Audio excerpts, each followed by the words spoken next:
night of breaking news. If you're just waking up, a lot has happened since you went to bed. Yeah, good morning. You're watching a special early edition of Fox and Friends First on this Thursday morning. I'm Rob Schmidt. And I'm Jillian Mealy. Thanks so much for starting your day with us. And let's get right to the news breaking overnight. Yeah, moments ago, the president boarding Air Force One in Vietnam for that long flight back to Washington, D.C. after announcing no deal with North Korean leader Kim Jong. Kristen Fisher joins us live from Hanoi as the president stresses talks are not over. But Kristen, he said, I want to do it right, not fast. That's right. Good morning, Jillian and Rob. Good evening to us here in Vietnam. What an end to this summit. You know, President Trump said sometimes you just have to walk away.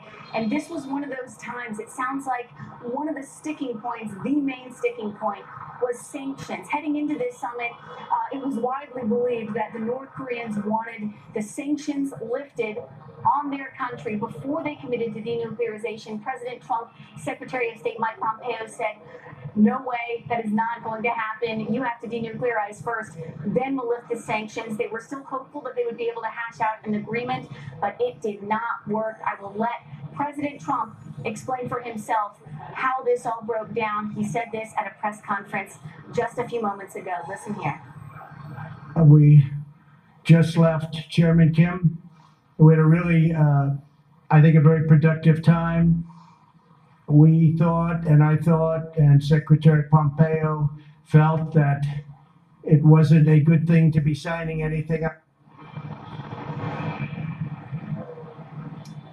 So President Trump said that they had the papers ready. They were ready to sign something. In fact, the White House put a signing agreement ceremony on the official schedule. Everybody was waiting for that to happen. It was set to take place at 2 a.m. Eastern Time. Then, about an hour before that was supposed to happen, White House Press Secretary Sarah Sanders came out and said, this is not going to happen. She said, I'm going to let President Trump explain why. And so President Trump and Kim Jong-un, they left the summit at the Metropole Hotel, which is just a few blocks away from here. They left that early. President Trump then went by himself to the JW Marriott where he was staying. That's where the press conference took place.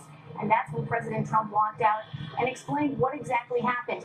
He insists that they parted on good terms. He says that they did make some progress during the talks here in Hanoi. He says that Kim Jong-un committed to no more ballistic missile testing, no more nuclear weapons tests, and that he left the possibility of a third summit on the table. But this summit, the second summit here in Hanoi, ended with no deal. Jillian, Rob? Yeah, there certainly did seem to be some disappointment in that press conference. Even Mike Pompeo saying, wish we could have gotten more, wish we could have gotten further. Yeah. But we'll see what happens now. Kristen, thank you so much.